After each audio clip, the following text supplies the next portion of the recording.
we where I worked one time, there was a girl who quite obviously, without being unkind, quite obviously had an eating disorder. Yeah. And it was like the talk of the kind of shop of the right. staff, Yeah, because you'd be like, Yeah.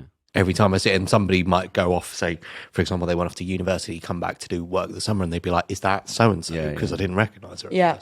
But you don't even want to ask out polite. But yeah, and people would do stuff like, and this probably didn't help, but it was well-meaning, would be like, oh, I can't finish my I bought 2 sandwiches, I can't finish one, do you want one? Stuff like that. And you would just try and, she eventually left, I believe, from what I gather. I mean, it's the rumour, but from what I gather, her parents managed to get her help, but it meant having to leave kind of everything behind. Yeah. Sort of thing. That's It was, but we were like, why can't anyone say anything? And the managers are like, what do you want us to say? it's That is true. not going to be in contravention of employment. Or, do you know what I mean? No, Because true. she wasn't turning up to work scruffy. You know, if someone turns up to work scruffy looking, etc., then you can say, well, your uniform, you're not meeting the standard. But you can't say to someone, oh, you're too skinny and you look like you're ill. Are you? Please don't come to I work. don't know what age. Was social media a problem then, or was it not a thing then?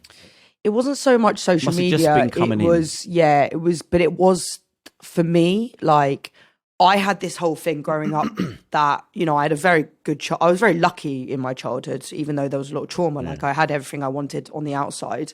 But I just, for some reason, always tried to be out of reality. And I remember just becoming, I don't know if anyone relates to this, but I just remember like watching 90210, watching Gossip Girl, watching all these American programs with all these stick thin girls, and that was the era of like Victoria's Secrets. And that was the era of like, the expectation that was the beautifulness. And like I said, with Abercrombie and Hollister, like your typical beautiful girl was like, blonde, whatever, and brunette. And I always had this look that kind of was like, I never wore makeup. I kind of, people would say you're beautiful, whatever, but it fed the ego. So even at that time would have been a different, it wasn't just you. It was so like now where people are more curvy and dark skin, that wouldn't have been a bigger deal at the time then. No. Because at that time it was that you cocaine, saw it, heroin chic. Yeah, heroin yeah, chic. 100%. You see like the Friends cast like midway through the whole run of the show. They're like, in know what inverted you commas, mean. they have their own, shape. their own normal shape per their frame. Yeah. Then they go super skinny Oh in the my middle. God, yeah. And